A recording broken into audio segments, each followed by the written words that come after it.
महाभारत में कर्ण की दानवीरता की कई कहानियां सुनने को मिलती हैं। महाभारत की ऐसी ही कथा कर्ण के कवच कुंडल से भी जुड़ी है। कुरुक्षेत्र के युद्ध में कर्ण ऐसा महान योद्धा था जिसे हरा पाना किसी के लिए भी आसान नहीं था। खुद अर्जुन का पराक्रम भी कर्ण के सामने घटकर आधा रह जाता था। श्री कृष्ण ये बात जानते थे कि कर्ण को हराने के लिए उसके कवच कुंडल को उसके पास से लेना बहुत जरूरी है। इसलिए श्री कृष्ण ने इंद्रदेव को यह कार्य सौंपा।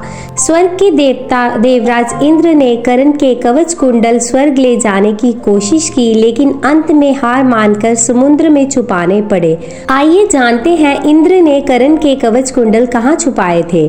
श्री कृष्ण ने कर्ण के कवच और कुंडल का रहस्य अर्जुन को बताया था। कृष्ण ने अर्जुन को अपने मानस पिता इंद्र से सहायता लेने का सुझाव दिया। तब कुंडल और कवच का रहस्य जानकर देवराज इंद्र एक साधु का वेश बनाकर कर्ण के सामने पहुंचे। उस समय कर्ण स्नान करके नदी से निकल रहे थे। अचानक एक साधु को अपने सामने खड़ा देखकर कर्ण ने उन्हें प्रणाम किया और सेवा बताने के लिए कहा। साधु का भेष लिए इंद्र ने अपना मायाजाल फेंका और गंभीर होते हुए कहा, बत्स तुम बहुत बड़े योद्धा प्रतीत होते हो, लेकिन मैं जिस दान की अपेक्षा रखता हूँ वो तुम नहीं दे सकते।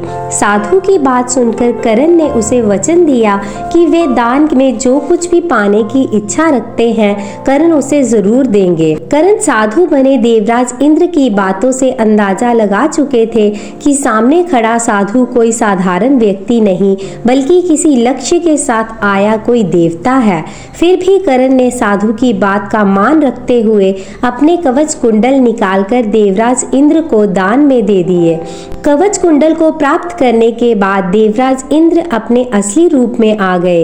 कर्ण ने इंद्र को प्रणाम किया और मुस्कुराने लगे। कर्ण की दानवीरता देखकर इंद्र उनसे बहुत प्रभावित हुए और उन्हें अमोघ अस्त्र प्रदान किया।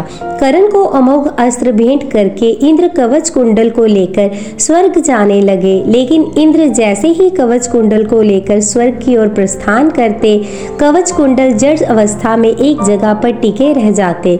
इसका सबसे बड़ा कारण यह था कि इंद्र ने कर्ण के कवच कुंडल को छल से प्राप्त किया था। छल से प्राप्त की हुई किसी चीज को स्वर्ग नहीं ले जाया जा सकता था।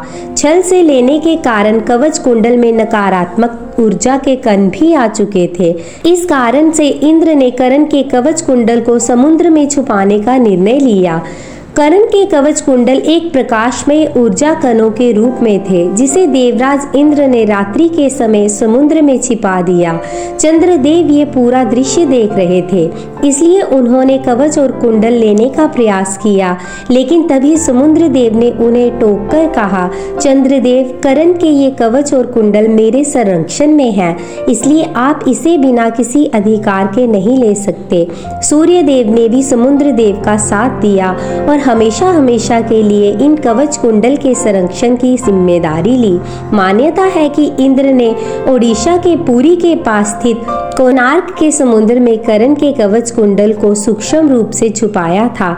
आज भी कई वैज्ञानिक कई अध्ययन करने के बाद भी इन कवच कुंडल का पता नहीं लगा पाए हैं।